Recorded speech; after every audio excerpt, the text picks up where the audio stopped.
and reduce potential LMIA fraud, such as removing additional points that candidates receive under express entry for having a job offer. This measure is expected to remove the incentive for candidates to purchase an LMIA, resulting in increased fairness and integrity in the express entry system and taking some of the value of the fraud already being perpetrated in the LMIA system. So once again, the new round starts for the Canadian immigration changes as announced by the Canadian Immigration Minister Mark Miller on 18th of December during a press conference. Altogether, there have been announced many changes, but very serious and main concern changes are, first of all, removal of LMIA-supported job offers from the CRS score points. The second one, the ban on flagpoling, where temporary residents leave Canada and immediately re-enter at a border crossing to renew or change their immigration status. Third, authorities granted the power to cancel or amend immigration document for public interest, reasons including cases of frauds. So first of all, let's talk about the most important thing, that is the LMIA-supported job offers. When the candidate of permanent residence creates his profile in the online system of the IRCC, he gets points out of 1,200 available CRS score depending upon different factors. These factors are age, education, language proficiency, and work experience. And previously, it was also possible to gain extra points if you have had an LMIA-based job offer from Canada. The higher the score is, the more chances are that someone gets invitation to apply ITA for the permanent resident status. After the new changes, now the applicants will not be able to get almost 50 to 200 extra points even if they have an LMIA-supported job offer from Canada.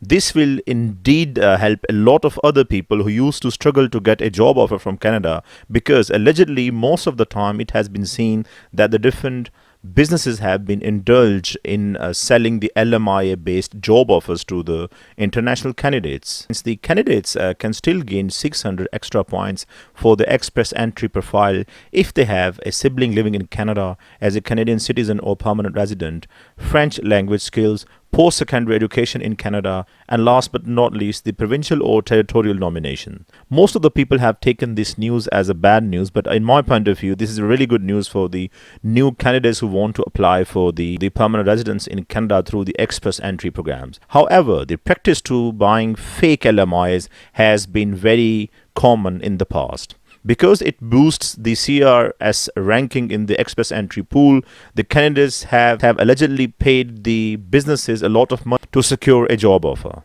Earlier, candidates with a score of around 470, 480 or 500 with the cutoff for invitations could be as high as 550, 540 or 560 were purchasing fake LMIA job offers for large sums of money, between $30,000 to 50,000 Canadian dollars. This would raise their points and improve their chances of receiving an invitation to apply, and this has been confirmed through many resources. Since the LMI job offers is being removed in order to get extra points, the candidates in specific fields such as STEM, science, technology, engineering and mathematics, or healthcare may still have an advantage in the CRS pool due to their high demand skills. So in my point of view, the CRS cutoff score is expected to drop between 450 and 500 in the next few months, making it more feasible for many other new candidates to get or require the invitation to apply for the permanent residence in Canada. The second change about the flagpoling has also been announced. This means no flagpoling will be possible. Flagpoling has been a way for people to quickly change their status, such as renewing a work or study permit without fully going through the proper channels. This is inefficient and causes unnecessary congestion at border points, further said by Immigration Minister Mark Miller. On the other hand, Canadian government is also releasing $1.3 billion to strengthen its border policies, and as a part of the plan, Canada will gain new power to cancel, suspend or amend immigration documents when necessary. These new changes are intended to help prevent individuals who may pose security risk from entering the country. The Canadian government also plans to introduce measures that will impose restrictions on countries that do not cooperate in returning their citizens in cases of fraudulent entries, such like European Union does for the many countries.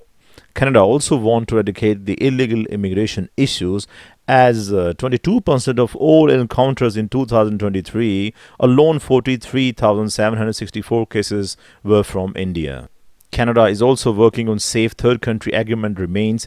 This means Canada's safe third country agreement with the US remains in effect. This agreement requires asylum seekers to claim protection in the first country they enter, either Canada or the US. Those who do not meet specific exemptions will be returned to the first safe country they enter.